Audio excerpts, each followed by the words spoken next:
essa chance, essa oportunidade de estar aqui nessa manhã e poder comer da tua carne e beber do teu sangue, ó Deus. Usa o teu servo, Pai querido, Pai amado, como o Senhor tem usado, derramando da tua graça e da tua unção, ó Deus. Joga por terra o embaraço, joga por terra todo agir ao contrário, toda a retaliação, em nome de Jesus Cristo. Que o seu nome seja glorificado, exaltado aqui nessa manhã, Pai. Abençoa o apóstolo Sebastião para a glória de Deus, em nome de Jesus, amém? Glória a Deus. Vamos aplaudir a Jesus, irmão? Aplauda o Senhor.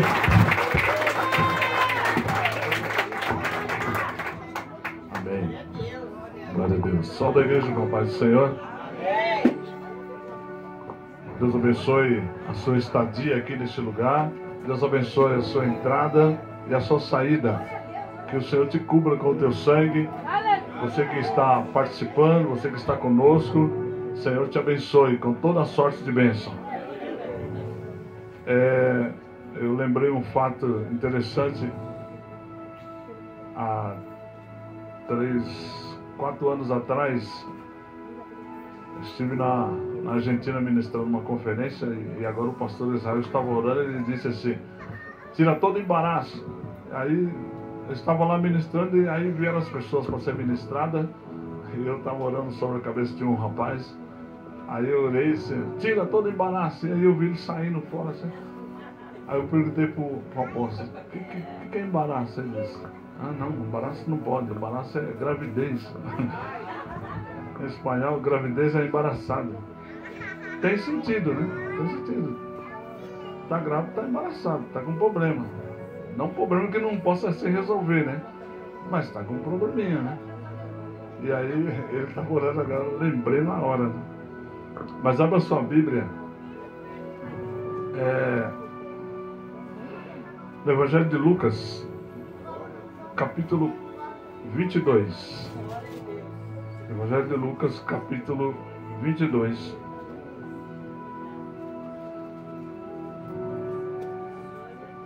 Vamos mudar para Mateus, vai. É mais curto aqui. Mateus. Vamos para Mateus, é mais fácil. Mais curta a mensagem.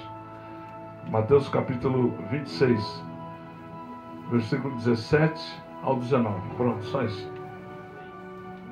Mateus, Evangelho de Mateus, capítulo 26, do 17 ao 19. Quem não encontrou, por favor, leia aqui acompanhe-nos aqui no telão, tá bom? Se você não encontrou na tua Bíblia, pode acompanhar no telão.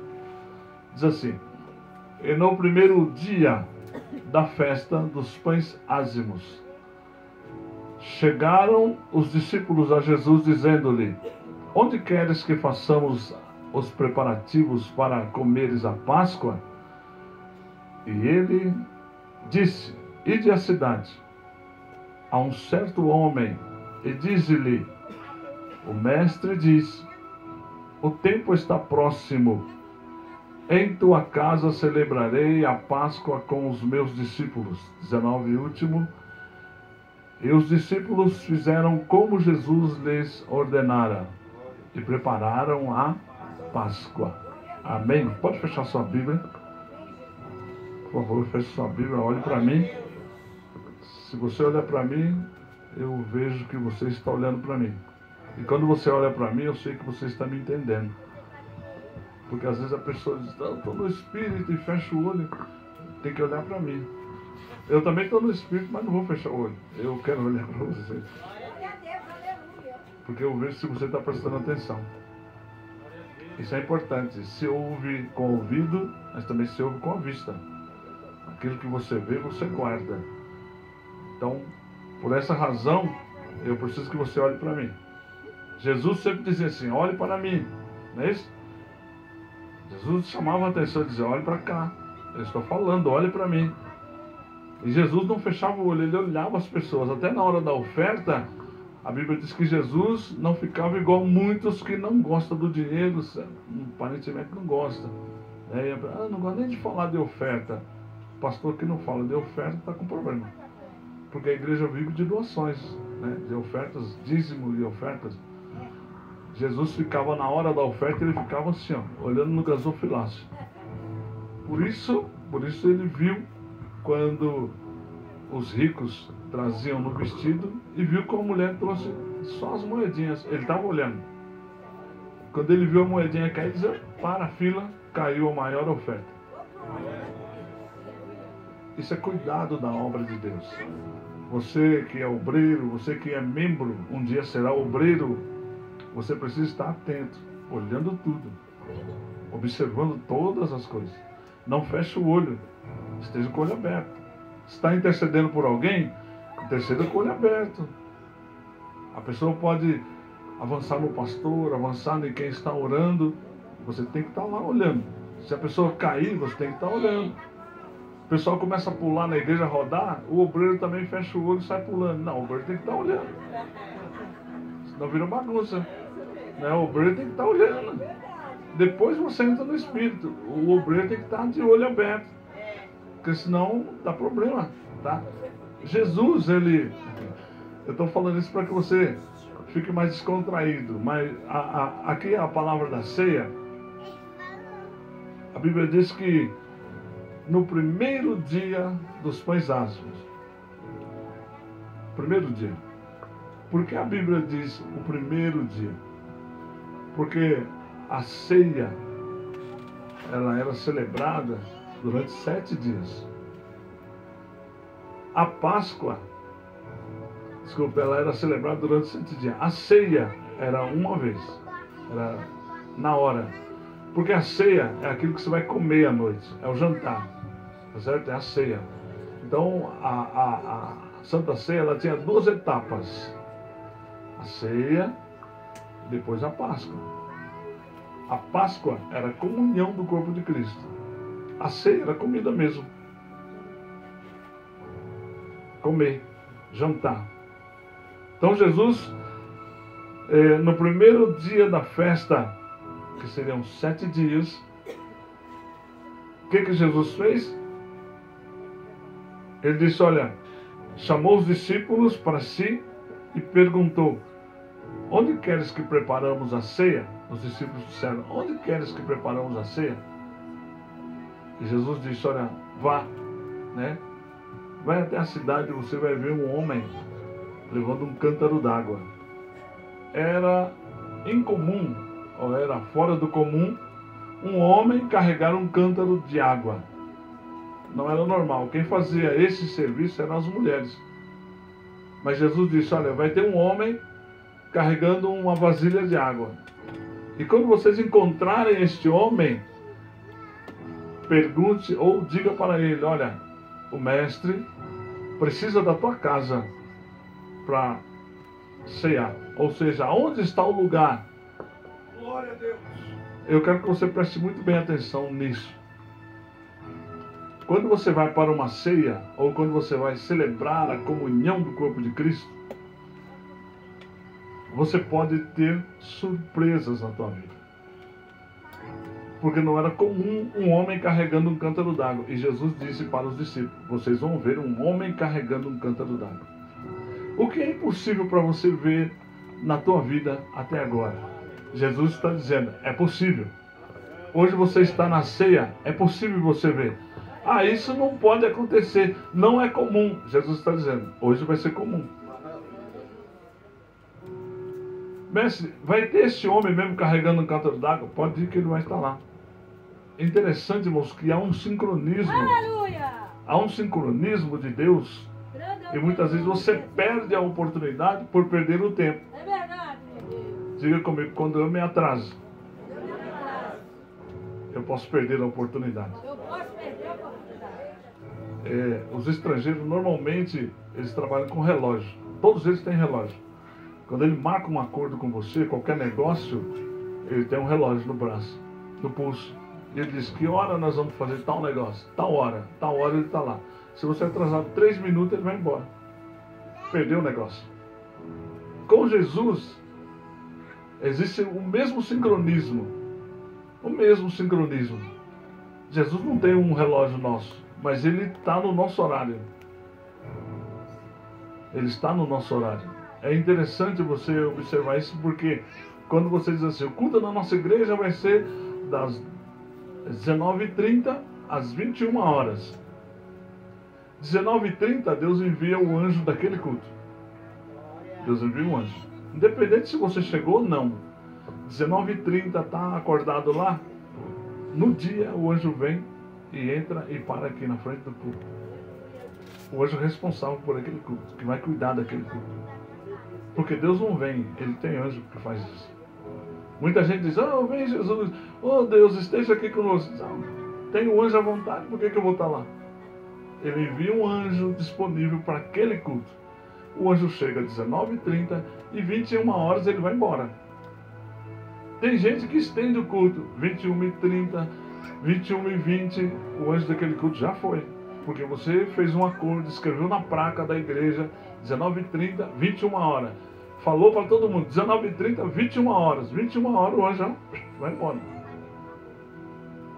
Aí a gente fica fora do Espírito? Não. Só que Deus, agora, a partir daquele momento que venceu o prazo, tudo que acontecer no culto é responsabilidade tua. Alguém tem que pagar. Quem trabalha aqui, ou já trabalhou, né? Tem o acidente de percurso, né?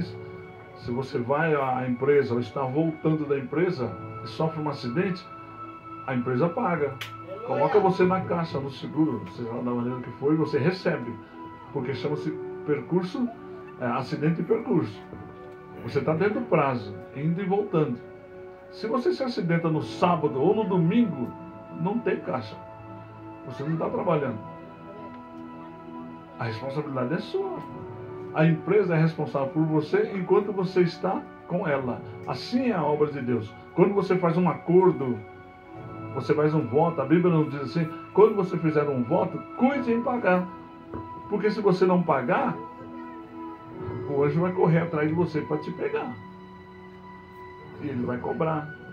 O voto de R$10 que você fez, pode valer 100, pode valer 1000, pode valer a tua casa, pode perder um braço, pode perder uma vista. Ah, mas eu só fiz de 10. 10 aquele dia, até chegar no dia que o anjo te pegou. Quanto que está valendo esse 10? Claro, fica caro.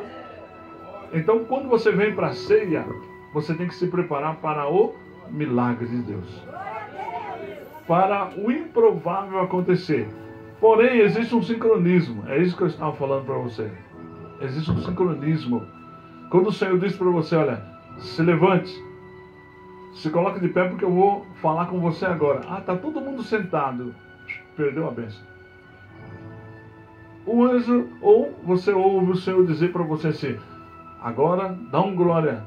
Está todo mundo quieto. O apóstolo falou que não é para ninguém falar nada, nem para respirar. Mas eu não sou o anjo. O anjo falou para você, é só você fazer. Então, se você não pegar o sincronismo do negócio de Deus, você perde a oportunidade. Qual foi o sincronismo? O Senhor Jesus disse para eles, olha, vá, porque você vai encontrar um homem na cidade carregando um cântaro d'água. Não era para o homem estar lá, mas o sincronismo de Deus tocou na mente do homem e fez com que o homem pegasse um cântaro d'água e passasse na cidade. Interessante, irmãos, que eles se cruzaram no horário certo. Tanto o homem veio, obedeceu a Deus, o homem não era cristão. O homem obedeceu a ordem de Deus no horário certo, e os discípulos, que eram Pedro e João, os discípulos no horário certo cruzaram com o homem. E aí foi feita a pergunta, né? Porque eles estavam no sincronismo, estavam certinho. A engrenagem estava certa, funcionando certo. Muitos de nós, irmãos, começamos a reclamar. Ah, eu vou na igreja, mas Deus não responde a minha oração. Você foi na hora certa? Tem muita... Ó, Deus falou para mim que ia me dar tal negócio. Já faz 10 anos não recebi.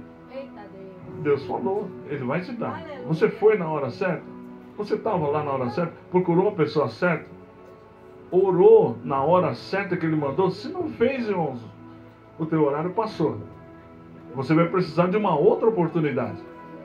Existe um sincronismo de Deus. Deus falou, faz. Quando Deus fala, você tem que fazer.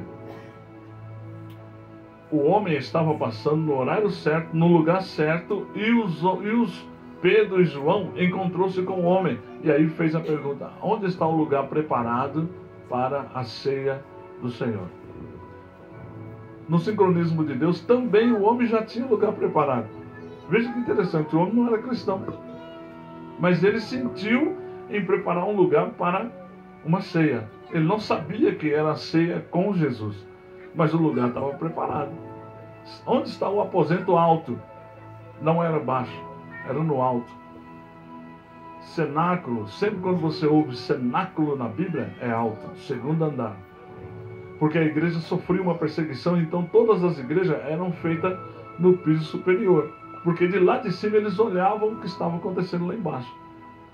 Só parando um pouquinho aqui, só para você entender. Você já viu que o símbolo do cristianismo hoje é um peixinho, né? Você sempre encontra um peixinho. Por quê? Porque naquela época as pessoas se encontravam e eles diziam, Ave César. E o outro respondia, Ave César. Porque esse era o cumprimento. Quando encontrava um cristão, Ave César, ele dizia Ave César, mas ele sabia que o outro era cristão. Ele ia, falava Ave César e abaixava no chão, fazia uma meia-lua. O outro vinha, completava. Aí formava um peixinho. Esse é o peixinho que você encontra hoje, é o símbolo do peixe, é o símbolo do cristianismo, porque eles cumprimentavam Ave César, mas identificavam-se e diziam, não, eu sou cristão. Porque se ele não falasse Ave César, ele morria. Mas eles identificavam na hora e diziam, sou cristão. Nós, irmãos, nós, voltando lá para a palavra, quando vamos para a Santa Ceia, o que nós levamos de representação do que somos? Alguns mudam a roupa, outros mudam o cabelo, e alguns compram um carro novo e ele vai no dia da ceia, né? Ele faz questão de no dia da ceia parar o carro novo na porta da igreja, porque ele sabe que todo mundo vai. Roupa nova para ir na ceia. E existe aquela mágica, né? Aquele abracadabra que as pessoas vão se consertar no dia da ceia, já viu? Acho que na igreja de vocês não tem, na minha tem. Eles deixam para consertar no dia da ceia. Faz aquele carnaval, né? Chora. Eu não ia falar, mas já falou. Né? Chora. Faz aquele escarcel. Chega lá, eu vim pedir perdão. E às vezes até o pastor, né? O pastor, todo mundo, nossa, o pastor. Parece que o pastor é bonzinho. Pergunta para ele que dia que foi o problema. O que a Bíblia diz, irmãos? Não se ponha o sol sobre a sua ira. Se você pecar contra o teu irmão hoje, vai diante dele e se conserte antes do sol se pôr. Se ele te ouvir, ganhasse o teu irmão. Se ele não te ouviu, chama um companheiro, vai junto. Se ele não te ouviu, aí sim você apresenta a igreja. Mas é no dia. E as pessoas deixam para fazer esse carnaval, esse teatro, depois de não sei quantos dias na frente do púlpito da igreja. Isso é impossível, irmãos, de suportar um negócio desse, porque as pessoas deixam armar um circo para ficar se apresentando de bonzinho. Essa minha roupa aqui, irmãos, parece ser bonita, boa e limpa. Só que quando o Senhor me olha lá de cima, Ele me vê nu. Isso aqui para Ele pouco importa. Essa roupa que você tem, pouco importa. Ele está te vendo nu. Todo mundo está nu diante dos olhos do Senhor. Está lá em Hebreus, né? Todas as coisas estão nuas e patentes aos olhos, diante dos olhos do Senhor. Nós nos preocupamos em pôr a melhor roupa, em nos pentear, nos arrumar. Mas a Bíblia diz que o Senhor, Ele conhece o nosso coração. Ele sabe o que está lá dentro do nosso interior. E o que está no nosso interior identifica-se pelo que está por fora. Porque a Bíblia diz o quê? Um coração limpo, um coração puro, aformoseia o rosto. O que você mais vê, irmãos, é pessoa na igreja com a cara feia. Glória a Deus. Quero saudar a igreja com a paz do Senhor. Irmãos, vamos ficar quietinhos. Não pode respirar, não pode andar, não pode conversar. O cristão não pode rir. O cristão não pode fazer nada. Nós estamos no culto, irmão. Respeita o Espírito Santo. Se entrar de boné, tem que tirar. Se entrar tatuado, tem que tirar a tatuagem.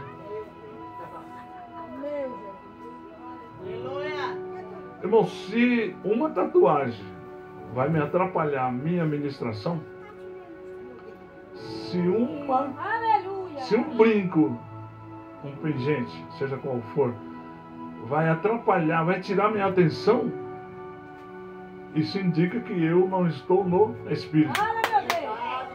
Porque se eu estou no Espírito, irmãos, pode entrar de qualquer jeito. Eu estou no Espírito. Eu vou continuar a minha ministração. Não vai me influenciar em nada. Você pode conversar aí à vontade, pode ficar andando aí à vontade. Sabe porque quem está perdendo é você, não sou eu. Quem está conversando e andando é quem está perdendo. Eu, pouco importa, irmãos. Qualquer culto que eu estiver dirigindo, estiver ministrando, por mim, pode virar um carnaval. Você pode conversar, eu não vou parar para te chamar a atenção. Fica à vontade. Se quiser até ir embora, tem porta e janela, sabe qualquer um. Eu dou graças a Deus quando a pessoa levanta e diz, eu não tenho que sair, que eu estou com o meu horário atrasado. Vai embora. Porque tem pessoas que não são convidadas para estar naquele culto. E se saiu, a Bíblia diz que alguns que não eram do nossos, saíram do nosso meio, mas não era do nosso. Estavam no nosso meio, mas não era do nosso. Só estava aqui dentro, não era daqui. Por isso foi embora. Glória a Deus. É muito bom quando Deus tira as pessoas que não é nossa. É muito bom quando Deus tira as pessoas que não pertencem a nós e estão no nosso meio. Eu não ligo, irmãos. Eu não importo que a pessoa levante e vá embora. Eu dou glória a Deus. Dou aleluia. Porque eu sei que não é do nosso meio. Não faz parte daquele culto. A ceia.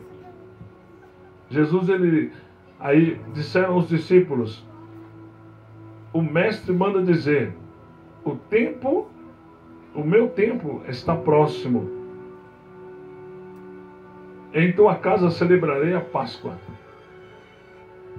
Então Jesus, ele mandou os discípulos com essa ordem, dizendo, olha, diga ao dono da casa, o meu tempo, Jesus dizendo, meu tempo está próximo. Ou seja, estou chegando no fim. Jesus sabia que ele estava findando a jornada dele. Foi o ministério mais curto, irmãos, sobre a face da terra. 3 anos e meio. Jesus teve 3 anos e meio para preparar os discípulos e montar o ministério que alcançou até a nós. Olha que Jesus trabalhou, irmãos. E não completou a obra porque ele foi, depois de morto, ele teve que voltar, ressuscitado, morto. Ressuscitado, ele teve que ficar mais 40 dias na terra ainda, instruindo os discípulos. Ficou mais 40 dias, porque eles não estavam preparados. Por isso ele deixou a ordem, olha, ide e façam discípulos. Ou seja, você é um discípulo, você vai ter que se formar e formar outros discípulos. Ah não, mas a responsabilidade é do pastor. Eu não vou conseguir alcançar um jovem na qualidade dos irmãos que são jovens, porque eles falam a mesma língua, já não é a mesma língua minha. No nosso ministério nós temos um espaço voltado para o rock gospel, metal, né? Rock and roll, mas não é rock and roll, é metal gospel. E às vezes eu encontro com algum pessoal que curte rock, eu digo, você curte rock? Curte? Ah, nós temos uma igreja, ele olha assim para mim, esse cara não é roqueiro. Rock? Você gosta de rock? Eu disse, não, eu não gosto, mas na nossa igreja nós temos. Aí ele olha assim, meio desconfiado, não é roqueiro, porque não tem aparência de roqueiro. Não tem aparência. A mesma coisa acontece conosco. Por isso que quando Jesus chama as pessoas, ele chama de toda e qualquer qualidade de pessoas. Aí você diz, você tem que mudar, você tem que colocar uma roupa igual a minha, você tem que ter um cabelo igual o meu, você tem que andar igual eu. Peraí, aí não vai alcançar as outras pessoas. Aquela pessoa é diferente da tua igreja porque ela tem aquela chamada diferenciada da tua.